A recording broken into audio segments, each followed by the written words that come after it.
Russell Island is blessed with beautiful views across Moreton Bay, as well as superb natural environments and bird life, making it popular with nature lovers and locals alike. This has got everything here. You've got your the shops and the restaurants and plenty of activities. And the beauty of this place is spectacular. It is million-dollar views all around the islands. The bird life is just incredible. And the people, well, I find them very friendly. I have the most wonderful neighbours in my neighbourhood.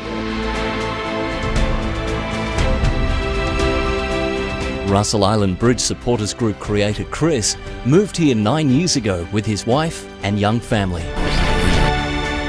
Pretty quickly on after moving here, I decided that the bridge was favoured by a lot of people and it had been an ongoing situation, and then I basically got myself involved through various ways.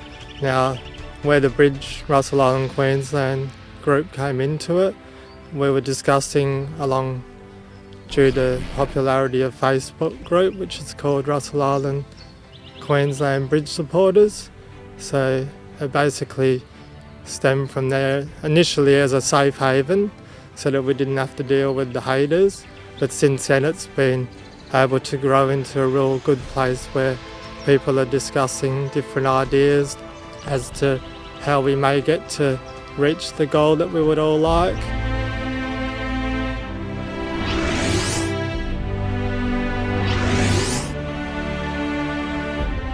Russell Island, located less than 50 kilometres from the Brisbane CBD, is 8 kilometres long and 3 kilometres wide.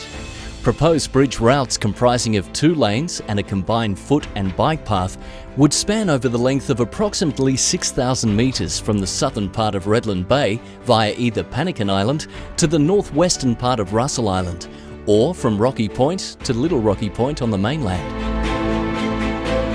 Clem Eber is a retired architect living on Lamb Island. His dream is to have a bridge connecting the mainland to the southern Moreton Bay Islands. Once the bridge is built, infrastructure will improve. People can have access to health facilities, education facilities. Everybody who is living on these islands realizes that the population is growing at a very dramatic rate.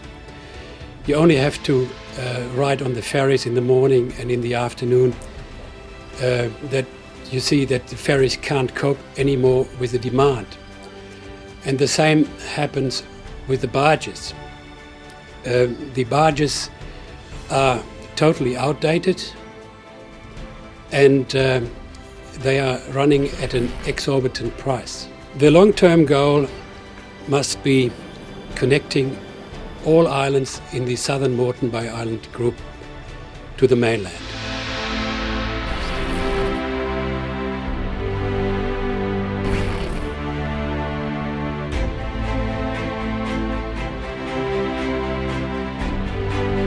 "43 years ago, Russell Island was subdivided as a residential area with the prospect of a bridge, sought since the 1940s. It is still the largest suburb in the Redlands, waiting to be developed, as its sister suburbs have been on the mainland.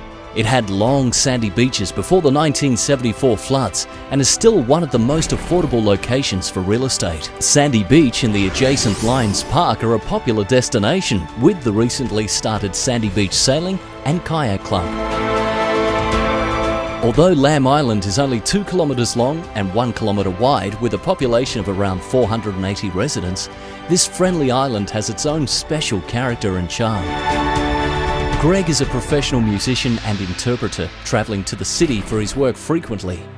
A bridge to the islands would make it so much easier for him.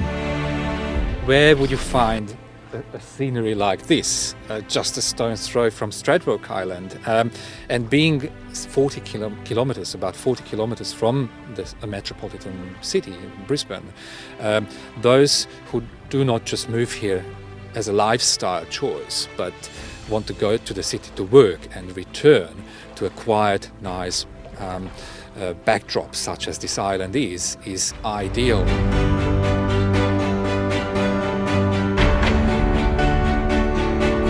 Macleay Island is popular with day trippers, many of whom explore the island by car or bicycle.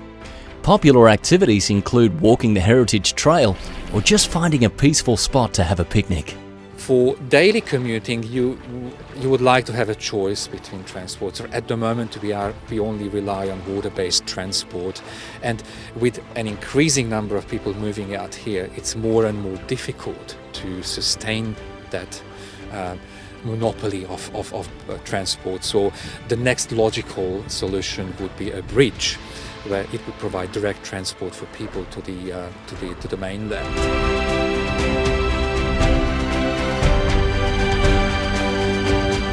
Russell Island has several basic facilities, such as a small shopping centre, including a post office and pharmacy. There is also a cafe, GP clinic, a primary school, an ambulance, fire and police station, most of which are located on the north side of the island, near the ferry and barge terminals and along the main road of the island. The south side of the island is currently only accessible by private vehicles and a taxi service. A little bit further away there is an RSL and a bowling club off the main street.